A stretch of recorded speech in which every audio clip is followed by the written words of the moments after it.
Hey, yo, Second South, Pub Sports Radio. Don't worry about the other stations. We the best out. MMA Locker Room right here, Millz, a.k.a., that guy. I got my co-host next to me, Billy Briss. How you doing today?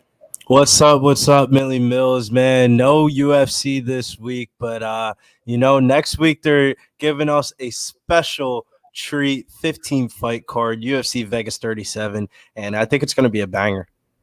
Oh, man, who you telling, man? We definitely got some good fights on that one, man. 15 fights on there. No UFC this week. No MMA at all, man. We do got a Evander Holyfield fight coming up, and, hey, Anderson Silva and Tito Ortiz. So, hey, we got some type of MMA-related stuff going on this weekend. Yeah, nah, definitely for sure. I think I'm fading betting that fight. I was looking at betting over, and then reality hit. Why am I betting on 250-year-old men inside the boxing cage and the fight's rigged? Yes, sir. Yes, sir. Hey, man, I'm going to be honest, man, on that one. I'm betting on my favorite fighter of all time, Evander Holyfield. Won money with him twice, betting my brother when I was a kid when he beat up Mike Tyson. So, yeah, man, I'm on Evander Holyfield right now, man, on that little fight, man. Plus 200 is what was the line that you got on it?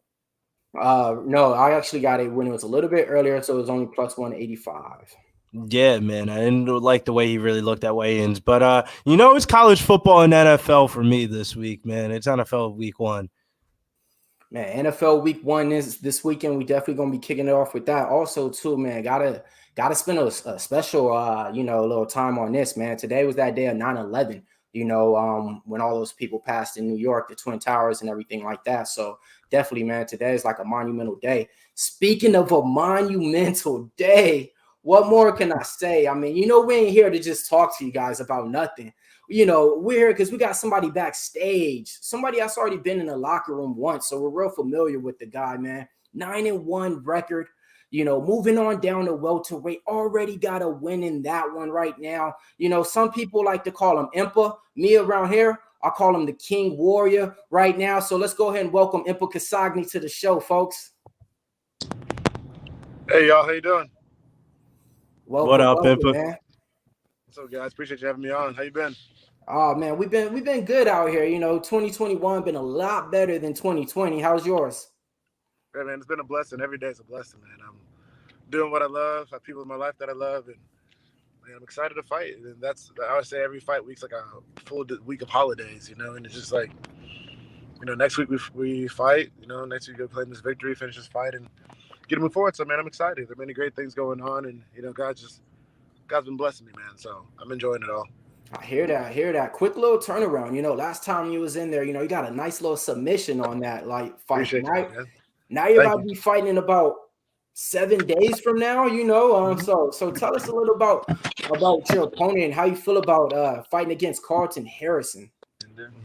Yeah, Carlston Harris, man, he's good. He's a fun fighter. He's tough. He's been 16-4, and he's fought guys all through Brave, which is a solid promotion. And then in the UFC, man, his debut was awesome. Finished Christian Aguilar, who's a tough fighter. Christian hurt him, so he's got that heart to keep going. Solid submissions, a great body lock game, but he has funky striking too. So those are the fights that I like. And my part of my personal goal is to fight elite fighters and elite warriors and claim these victories and keep moving up. To be the best. And man, I'm excited. I'm really excited. 7 days. 7 days, man. You out in Miami living the Miami life now, right? Man, in a way, yeah. So I'm at the beach a lot. With training, you don't really get out too much, And I'm not really the kind of person to get out too much, like good parties or anything like that. I like to go to the beach, find a good place to eat. Barbecue's my thing. So whatever around here, some of the breweries around here have some really, really good barbecue. And then a place called Kapow Noodle Bar. I'll do some bar back in there on the weekends, and they have such great food, man. So it's my favorite restaurant, and I have clients and personal training people too. I'm just staying active, man. So enjoying this lifestyle, while I can, but also building a better lifestyle for the future is my focus right now. I hear that, man. So out there training with Sanford, you're training left and right with killers, right? Every single day. So you're doing nothing but getting better. So what should we expect this week coming out? Because, you surprised me last time with the submission. I ain't gonna lie. I already had you on the ticket, but you was a heavy favorite in that fight, but you definitely got the win by submission, though. So What should we expect now when you come out? Because I know every single time you're just improving in camp. Oh, man, thank you so much. That's what you'll see. You'll see the improvements for sure. Much more calm, composed, cleaner striking, cleaner grappling, and it's just a more refined version of myself. We've been doing a lot of focus on the fundamentals. Coach Henry Hooft, head coach, keep it simple. But also, too, Coach Lentz has been in my corner a lot, and he's like, I love to get going, but he likes to help me break things apart, right? So I'm really looking forward to putting on my best performance, man, in the striking department, imposing my will this fight, and, getting my second finish in a row and keep building. Super grateful for Coach Wagner Rocha, too, like being aware of where I'm in jiu-jitsu transitions. Coach Jones with the wrestling, like it's become super, super fun to wrestle because we're starting to put things together and like going with solid wrestlers like Logan Storley, Phil Haas, Brendan Allen, Gregory, Delon, like just so many different people that I work with, like at least like killer by killer. After killer every single time you train, like I'm real grateful. Man, Coach Jason Strout, man, we've moved around so much together, have fun, and he's a great man, and probably missing a coach in there. Oh, Dr. Peacock, conditioning. So we're putting the pieces together, man, and it's been a lot of fun. Coach Kami, he always says the right thing, and not just because not necessarily because we're here, but he just says it in a caring way, and he his grappling mindset, everything that he teaches us is just so fun, and he'll like break down the details. So surrounded by a great crew. And then Coach Jones always talks about how our strength of our team is our team, right? And when I see Sanford and the guys I get to work with and the hearts that they bring into training, like I'm excited. So you're gonna see a much more dominant fighter. You're gonna see somebody impose their will, know exactly when and where he wants to do certain things, like as far as attacks, movement, and put this guy away.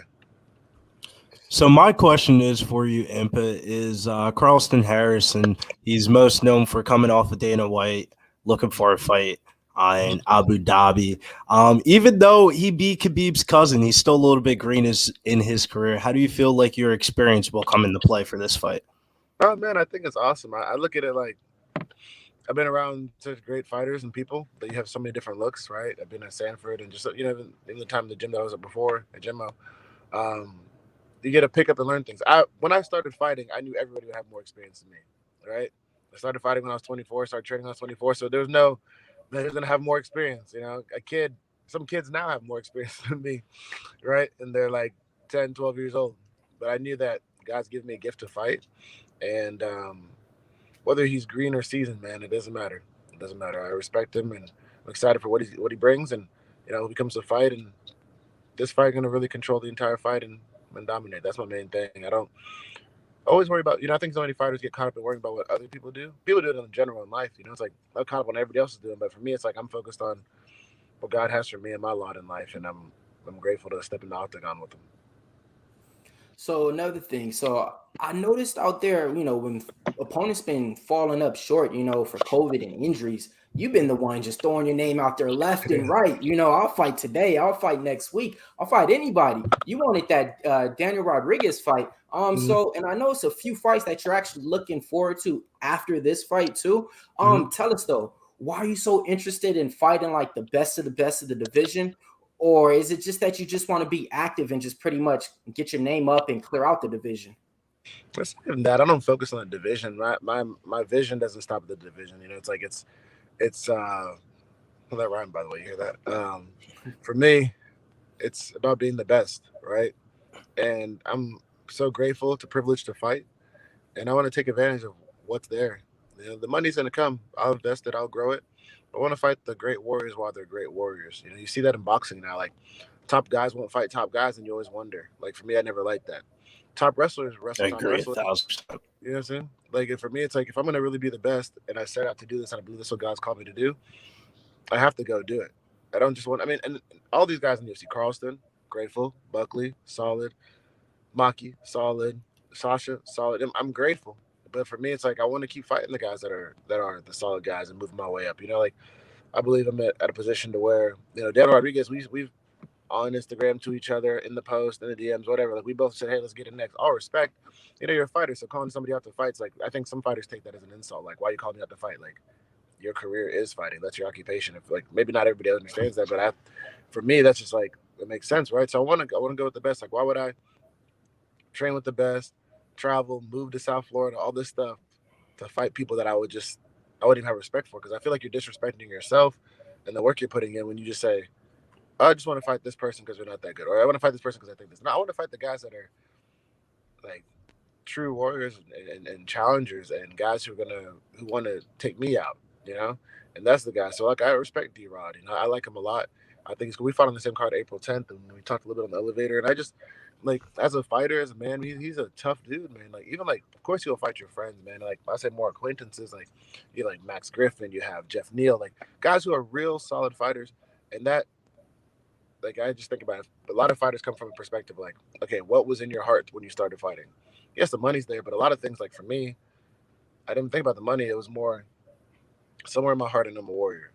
And if you look at any great warrior nation, they became greater and greater the more nations they conquered that were seeming to be greater, or they seem to be so tough. Like the Spartans would go take on the toughest people. The Zulu warriors would take on the toughest people. The Genghis Khan would go conquer lands. Like you did it. The Vikings, everybody, quotes these things, but it's like you realize like what they were doing. They weren't just fighting the people they just could just brush to the side. They were strategically planned as they moved up, and sometimes they fell short.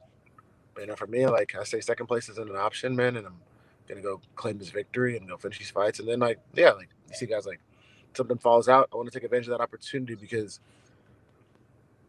not even just I don't want to get to the end of my life and be like, oh gosh, what if? But it's just living today and being like, why didn't I did take it? that? Yeah. And instead, you want to just kind of say, I did it, right? I did it. For me, it's like I want to go take over, and it's just not to be a part of the UFC, but to be a dominant fighter and show like you got to trust. You have to have faith, I believe, to trust your calling, right? Even when everything seems like, oh, this person's this, but it's like you haven't seen the best of me yet. I haven't seen the best of me yet. And there's a verse in the Bible that says, when you see your enemy, it means it's time to eat. Like he prepares a table for me in the presence of my enemies, right? So when I see my enemy, when I see my opponent standing across the cage, that's cool because that ignites that new part of me, right? Every single fight you get better from an amateur to a pro to being in the UFC, and you really obsess over it, there's something to that. And I believe it's that part of it when you see your enemy and you see them standing in front of you, you're like, let's go, Speaking of that, man, so this is what I want to ask you about. Take me into the locker room with this one right here. All right, so we got to speak about it real quick. You got one of the most vicious TKOs that went viral. Unfortunately, you was on the other end of that. But this is the thing that I want to know. How did you just get your mind state right to go into the next fight and not hold that in? Because you weren't timid at all. A lot of fighters, sometimes when they get knocked out, they're timid in there. Being a boxer, being a fighter, whatever, their game plan is not the same. You weren't timid at all in your next fight at all. Did that cross your mind at all? Or you were just in there on the same game plan? If it happens, it happens, and just move on. For me, I just told myself never let it happen again. Right? Like you get in a car accident once, you're gonna drive safer, but doesn't mean you don't ever hit over 50 miles an hour, right? If anything, you end up speeding again. And for me, it's like I have goals that I've set before myself. I have standards of how I'm supposed to fight, so I won't lower my standards based on a failure, right? And I always believe that like when you own your failure, you own your success. So for me, it's like I failed. I own it. I don't blame him. I didn't get caught. He had a great kick. It was a beautiful finish. But I told my dad in the ambulance when we were on our way back in Abu Dhabi, and I said, "Man, don't worry. I'm gonna finish every fight from here on out. I'm gonna go claim this next victory. I'm gonna finish this next fight, and don't worry about it." And my dad called me right before my last fight, April 10th, when I fought Sasha, and he said, "Don't come home talking about losing. Don't come home talking about any of that." He just said, "Hey, you told me what you're gonna do. Go finish that fight. Don't feel sorry for anybody." And I can't feel sorry for myself. I can't feel sorry for anybody, right? And that's my belief, man. And I just know that's what God's called me to do. And without that fight, I wouldn't have been at Sanford. So I knew God was opening up major doors in my life, right? And He's still doing it. And there's a sermon I listened to today. It was like, big doors open with small hinges, right? Don't forget the God of small beginnings. I think people think like you gotta have a big door, a big hinge, everything just seems big. No, like sometimes that little bit of movement in your life, that little bit of that day where you get hurt in training, you're like, oh, I gotta sit down. Or that day, like something crazy where you have life stuff go on. But every single thing you prayed for, let your life and just have faith that it's gonna work out, right? So for me, when I step into a fight, I'm like, you don't want to step into a fight scared and be nervous for what reason, and then you fall short. If you're gonna do it, you commit to it and you go all the way, right? Like for me, it's like Sasha's in the octagon, I'm gonna finish him. Carlston's out of the gun, I'm gonna finish him. Whoever's next, Usman, whoever. Like it's just, I don't care who it is, D-Rod, anybody, and I respect them like with my whole heart. Like those are the warriors that like I truly admire, And then move to 85, light heavyweight. That's my focus on my trajectory, right? And it's like if you're gonna do something great, you have no room to just how do you say, like, you have no room to go in there timidly. It's an insult, right? For me, it's like, why would I ever go into something timidly, right? And yeah, so that's how I looked at it. I just told myself, second place is not an option. I am grateful I get to be here. I was filled with gratitude, man. Still am, to be fighting in that fight and getting after it, man. So it was like there was no point in time. Like, I just remember just thanking God for the opportunity to fight. You know, I knew He's gonna bring something out of it, and talking to my family, I truly have a great support system, man. I have like a lot of great people in my life back home who love me. So from the time that the knockout happened, man, it was just we moved forward, right? Hell And yeah. I was back in the gym that Monday, right? And then I trained there at that gym still for a little bit. Then I ended up moving to Sanford and started having the Sasha fight. But also too, just it doesn't. I think people get so defined by their losses and bad moments in their life, they still live in it, right? I'm not going to be like imprisoned by that. For me, it's like I have so many fights and I have a whole lot of fight in me that I tell people, I said, when I, keep replaying that knockout, I see the knockout every day, literally almost, like if not every week. So it's like, that doesn't bother me. Oh, and he's fighting on the same card, right? Yeah, which is a pretty So cool, man. so you're about to see it. Yeah, like, yeah. No, I don't care. But what I think God, He lets that happen so you can be prepared for what you're going to see. But if you get frustrated about it, then you're like, you missed the message. For me, I was like, I think that people don't think God speaks to you in signs, right? But it's like, for me, I'm like, I'm at peace because I know who I am. All right. Now we talk about Khabib. He was fighting, I think it was Michael Johnson, man. When he almost got knocked out. Yeah, but was he on top at the end talking to Dana White about fighting Conor next, right? And he's like, I'll fight your boy, right? And Dana says, focus on your fight. He's like, I focus on my fight. Win or loss, I know who I am, right? And I think a lot of people miss that part. But for me, maybe not a lot of people miss it, but I just, part that stuck out to me was like, he knows who he is. I know who I am. I know whose I am, right? And that's my main focus. So like the knockout, that doesn't define me. It kind of redirected me on my path. And yeah, man, I'm grateful that we're improving. Yeah, no, to hit on what something you said a little bit earlier, and you're dead on, man. Because I got a few fighters I'm cool with, and stuff like that I actually talk to on a day-to-day. So like after they get a loss, I text them, I hit them up, and I say, hey man, a loss is nothing to a winner.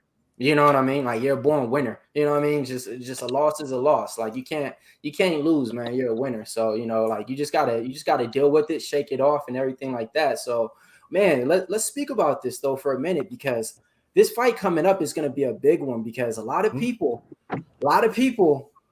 are betting with you, but as the tide is changing right now, so I bet you at minus 170, now you're down to a minus 120. A lot of people is betting on the other guy right now is when he's coming in. Then we got somebody in the chat saying he's having a hard read on this fight. He wants to know who to pick. Impa, tell them what you're going to do and how you're going to ride out and get this money for everybody, man. Who to bet on this week? Well, I look at it like this, man. Like, I don't seek my validation from anybody, right? Like, that gives me peace. You see my fights, you see what I've done, and like, it's not even just about what I've done, really. That can go in or out the window. It's about what I'm going to do, right? I'm going to go claim this victory. I'm going to dominate this fight, move forward, and you can bet on me or not. You can bet on me and make your money, or you can not bet on me and lose your money. That's what I say. Like, for me, it's just like, I don't focus on that. Like, my validation's in in God and what He's called me to do, and that's been helping me through my career. If you look at my first fight, I'm the one like associated with the UFC. I was a plus 500 underdog, right? Fighting. That is true. Fighting Carlston Harris. Carlston. What's his last name? Carlston. Anyway, I think his name's, I don't know. But anyways, fought Carlston. And he had all that stuff, and he's on my face. And I just said, okay, like, fine. You can be whatever you want to be. But when I get in the octagon, you have to see me, right? And yeah, I knew what I was going to do. I came there to claim the victory. I did. I'm going to do the same thing again, right? And, hell yeah. Sasha, people picked him too, right? Yep. Not everybody in the world's going to pick you. You can't. The world can be against me. I know who's for me, and that's all that matters. So I don't care if I'm a plus 800 underdog. I don't care if I'm plus 1,000 underdog. I don't care if I'm plus 2,000 underdog. All I know is at the end of this fight, I'm leaving my hand raised, and I thank God in advance. Man, see, And that's exactly what I've been trying to tell everybody out here, man. Like, don't let these numbers misfool you. I don't care what it is, man. I'm confident in my man. I've seen him ever since he came up for Contender Series. I'm never betting against him, period. Unless you fight my pops, of course, but it is what it is, man. Like, that's what I like to hear, especially the fact that you said, after that little loss and everything like that, that doesn't even affect you because you told your pops, don't even worry about that. I'm gonna finish every fight. That's like a fighter waiting to go to the judges, and he's always, sometimes putting the decision in the hands of the judges. You're like, F that, man. I'm gonna finish it. I'm taking care of everybody. The results is proven and they showed right here already. So, man, so excited for you coming up this week. But what we like to do right now around this time, we're gonna wrap it up. But I like to get your favorite 3 picks on this week's card. We do it all the time. Last time you cashed for us, so we're gonna put you down as 1 pick already for us. Then I'm gonna just scroll through the card and let you pick 2 other fighters. Then I'm gonna have my boy Billy pull it up and show you exactly what it pays out. Because man, we love betting and making money with Impa. Okay, cool. So I'm gonna pick 2 fighters off the gate. My teammate Christos, he's fighting a guy named Armand. That's exciting. And then okay, there you Christos Gagelos, yeah. Yes, the Greek guy. Yes. Mm-hmm. Yeah, the Spartan, man. He's a solid Giagos, say it right. It's Giagos. Yeah. I don't Christos know what I was looking Giagos. at. I don't know what I was looking at. Solid guy, good hearted dude, hardworking man, warrior. So I'm looking forward to him doing it. And I'm gonna pick Buckley, man. Buckley lost his last fight, and him coming off that loss, I know he wants to get it back. He's a tough dude. He's a banger, and I have respect for him, man. And I'm being in there with him. I know. Maybe he lost to Holland before he fought me, or maybe he fought somebody else in between. But I know that sometimes after people fall short in life, that's where they rise to a new level. So that's what I think I'm gonna pick those 2.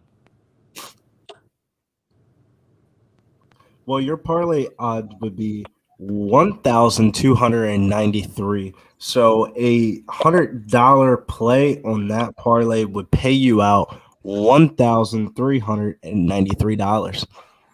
That is crazy. Okay. All right. Hey, so here you are. Hey, if you play that parlay, you might be quitting that barback job.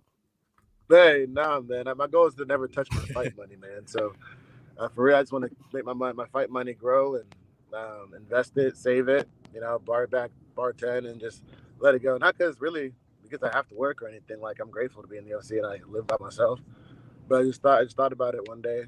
I was like, man, if I'm just chilling on the weekends and I've trained extra on the weekends, I might as well make some more money. That extra money, as we all do. I love those people at Compound, man. They're my family, and they're super supportive. So, when I went off for fights, I get off for fights, and whatever, I do what I want to do, and I love them. So for me, it's I'm gonna just keep building, man, until it delivers the time and a few more investments come through, and then we'll see. We'll see soon. I feel it, man. I feel it. That's the vibe. That's the motivation. Everything, man. Can't wait. So excited for it. We actually have a question in the chat from Big Bird PH. He said, "What is it like from switching to a gym like Sanford MMA?" From Jimmo to Sanford. What's it like switching over there? So, Coach Jimmo, and I'll start with him. And that's where I started. One of the best coaches, people I've met. Super passionate, very inspiring, very disciplined in what he does and teaches me. The issue and the challenge at the gym was just not having consistent training partners, right? Guys only coming for camp, or the guys who were there weren't there all the time. Just get my mail. Do that. Sorry, guys. For me, how do you say? Being at Sanford, it's a whole new experience, man. You're surrounded by people who are professionally in pursuit of excellence, right? And that's cool for me. As a whole, Coach Jimmo and a few of the guys there definitely were, but I think it's a collective unit. And as you see it growing now, it's like guys are doing really well, and I'm super happy for them. One of my best friends, he's courting me too, Diego Costa. He fights September 17th in a kickboxing match, and he's super talented, super hardworking. He's my friend, right? But then also too, not the same weight class as Sanford. It's a different atmosphere and culture, and you better be ready to work, right? Every day, pretty much. It's like when you want something in life and you pray for it, and then God starts challenging you, like, yo, like, what's going on? That's what Sanford is every single day. It's not that we have every session that's hard, all out, everything to the wall, blah blah blah. No, it's just even in the flowing sessions, like the attention to detail demanded from every single coach and fighter and training partner and staff is at the highest level, you know. And then if they don't believe they're at the highest level yet, they're looking to explore and understand more. You know, like Coach Lenz, there's experience. There's guys who've had 38 fights in the UFC, Robbie Lawler, Gilbert Burns, everybody, man. Like, so that's just, those are the guys people know. But I mean, you see guys that people who are coming up, Phil Hall's like, you break it down, like when we have our drilling sessions, man, there's no room for really playing around or joking with your craft. Like, people are here are really craftsmen. You don't have to tell them to work on their recovery. You don't have to tell them to eat well or train. Or are you going to come to training? If anything, they'll be like, I'll see you tomorrow. See you tomorrow. Like, it doesn't matter how hard the session was. And I think that makes it special. It's a certain pursuit of excellence, right? If you come to the gym late, you got to ring the bell. If you get dropped to the body, you got to ring the bell. Like, there's certain things that make this place where you're held accountable for where you are in life, with when you do well and when you fall short, right? Sanford too, man. It's just a beautiful facility. So many different training partners. Yeah, I can go on and on about Sanford, but man, it's just really like it. So for me, like when, like, let's say like near the end of camp, right, and you start like tapering off, and you have your hard sessions, but you see everybody going, right, and I get to watch. If anything, I'm just like, oh, I want to get back in there now. I want to. Got it. Yeah. I see what you're saying. They are getting after it, man, and it's such a the environment is inspiring. Like, I could just watch a Sanford practice all day and be ready to fight. It's a great place, man. Like the sparring, any fight I've been in so far is nothing like a fight, right? The sparring's 10 times like more of a challenge, different looks, different people. Like you saw, I had Ismail with me, Austrian Wonder Boy. Then you have like just a unit of people, man. And then everybody's willing to help. Everybody's willing to help you, man. Whether they're drilling you through the ground or they are you're just asking questions, man. And people meet you early, stay late. Coaches do the same. And it's a great atmosphere, man. That's what I love. It's what I need right now. It's what God's called me to be in my life. And that's the difference for me. Everything was made to happen for a reason, you know, like you said. So, I mean, everything, this is just the journey that you're on, man. So real quick, man, I want you to take us in the locker room and answer these legendary questions. I'm gonna just ask you quick, sporadic questions. It's just, you pick any answer, which way it goes. All right, we're gonna start off with this. Bruce Lee or Chuck Norris? Bruce Lee. Bruce Lee. All right. Mike Tyson or Holyfield? Holyfield. There we go. All right. A little bit different on this one because I know you're into the gospel. Kirk Franklin or T.D. Jakes? Kirk Franklin Franklin that or question, T.D. bro. Jakes? Golly. Wow. My mom, man, look, that's not the question. Ask me right now. I can't think Wow, of it. Millz. They both good, man. T.D. Jakes. I was listening to him this week, man. He's got this good speech I was listening to this week. Got you. I know you be walking out to the great gospel music and stuff like that and working out to it, stuff like that. So, I usually ask people, a rap song, this and that, but, I got to change it up a little bit for the king today. I appreciate you. Appreciate the consideration, all right, so man. We're going to keep it going on this. So, all right, your top 5, ain't nobody effing with. I mean, you walk up in the bar, you walk wherever, y'all laying everybody out. How everybody says in basketball, to say Jordan, LeBron, Kobe, Kareem. All right, we're going with MMA related. We got Impa. Who's the other 4? Ain't nobody effing with. Oh, okay. The other 4, I'm calling on St. Pierre, John Jones. I got 2 more. Oh, you there? Yeah, 2 more. 2 more. 2 more. Wait, you guys there? Can you hear me? Yeah, 2 more. 2 more. 2 more. Okay. Gotta go with Khabib and I'm gonna think. My last one we're going with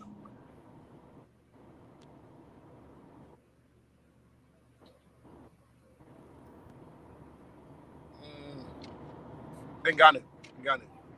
I was gonna say if you didn't pick Ngannou, I don't know, man.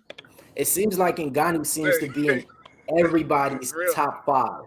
He's the Everybody. most, I would say, most common answer in the top 5. I Yeah. mean, how can you not? Yeah. All right, and then we're gonna go with this one. So, would you rather be a part owner of the UFC or a part owner of Bitcoin?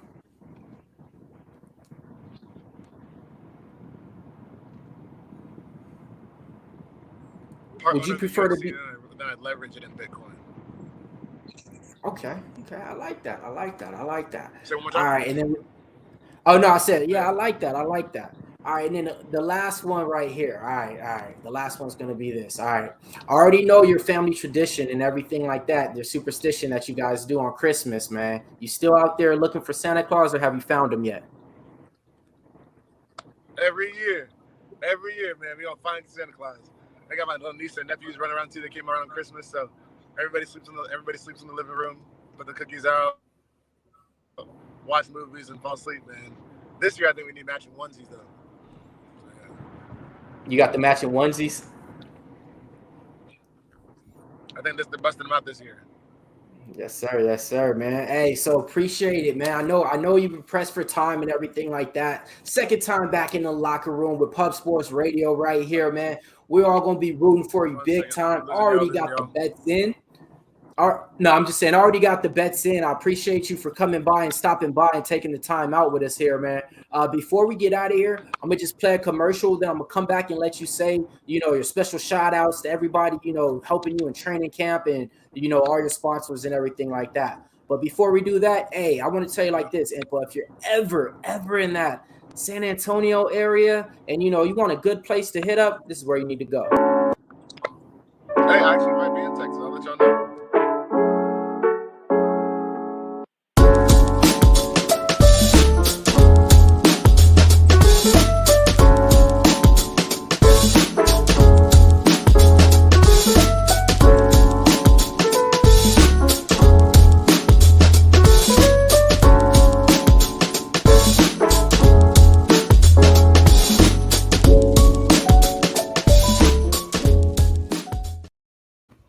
Yes, sir. Southside 101, the best place to eat and drink it, period. All right.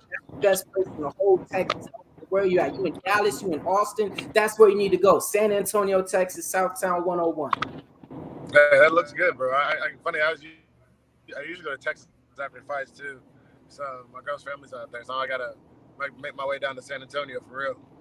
Hey, for real. Once you do, like I said, my owner, Slaughter, he already said, You would definitely hook you up. You and your family is all on him. Don't worry about it. Appreciate y'all. Thank you. So I'm going to bring you on the screen right now, man. Last time you was on, you gave us a real good positive message. I know you got one for us again, everything like that. Go ahead, man. The space is yours right now. Give your shots out and everything like that you want to.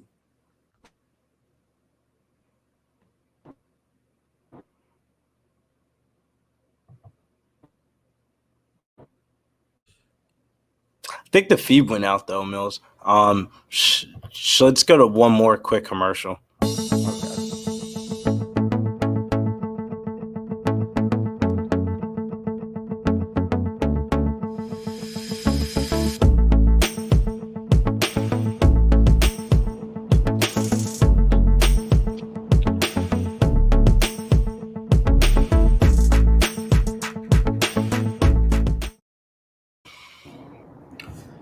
There we go. I think we got you back now. All right, so go ahead, man. The stage is yours right now. Give your shots out. Everybody you're doing, you're training with in training camp that doesn't get that recognition, or just, hey, get the people out here a good old message for us. Yeah, man. I just want to first of all say thank God, man. Everybody at Stanford. Shout out to people fighting this week. Ange, Christos. Ange fights in the Contender Series, so God bless him. Go do his thing. Go get that contract. Looking forward to Christos and I claiming our victories, Man, you just gotta learn a lot this camp, man. Every camp is gonna be different. Every part of your life is gonna have its own challenges, and it's easy to wonder why one season wasn't like the last season. But you have to remember the key word is a season, and each season changes. But it doesn't mean you can't have your own success, right? Like if you just think from going winter, spring, summer, fall, right? Every season has its own beauty. You just gotta find it. You gotta create it yourself. And a lot of times it's easy to get lost and to get caught up in oh shoot, I wanted my life this way. realizing that God's already equipped you and prepared you for what's coming next, right? And that's why you prepare like the ants do, right? Like ants harvest so much in the springtime and the summer so that when the winter comes, they don't struggle as much, right? So where you are is where you're supposed to be. Where you're going is where God already has for you. So embrace every single step of the journey. If you feel like, hurting yourself, taking your life, please, if you hear this today, just take this as a message that your life is worth it and then that it's going to get better. If you have things going on at home, things going on with your family, it is not time for you to throw in the towel. It is not time because, sometimes you feel all that pressure. And Coach Hoop always tells me, pressure is a privilege.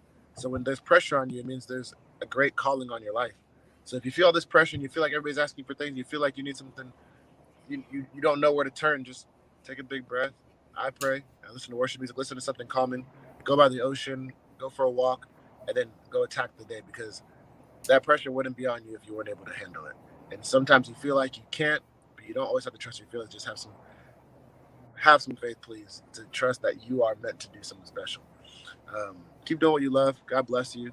Shout out to the first round management team. Shout out to everybody at Stanford, my family, girls' family, everybody. This was Badera. Shout out to State and Liberty. Shout out to Natural Heal Me. And shout out to Kapow Noodle Bar, man. They've really been super supportive, man, and helping me build my dreams, doing what I love. And I just wanted to say thank God again. Thank you guys for having me on. Appreciate you. Hey, man, well said, man. I'll be honest, man. Like, whenever you speak, you spoke last time too, man. It just reminds me of my grandma, man. My grandma's 93. She's like the closest thing to God. I'll just be honest, man. Like, that's the same language my grandma be on every single day, man. I felt like I was just in church on a Saturday, man. Yeah, so, put that hat on for Millz. Hey, come on, man. I appreciate you guys. So yeah, man, and I just wrote through some of the chat's comments. My boy Anthony Witherspoon said, "Good stuff, Impa." My boy Big Show Picks, the man behind the scenes of Pub Sports Radio, said, "Man, good preaching with Impa." My boy Buffio on the beat, new listener and viewer right here says, "Standing ovation, great talk." So definitely, man, everybody in the chat's definitely appreciating everything that you're saying and everything that you're doing right now. So let's just keep this thing going, man, and from now, we'll catch up with you right before your next fight. And hey, who knows, man? If you get done with no injuries, it could be like in 3 weeks the way you want to return, right? Hey, I'd love to. They can put me on the next card. Hey, let me fight on that Robbie Lawler card. That would be awesome, My bro Robbie, man. Robbie's a good, solid guy, man. A lot of great advice. And I'd be honored to fight on that card. So I'll fight the next week. Anybody, 85, 70, 205 heavyweight. Just let me know.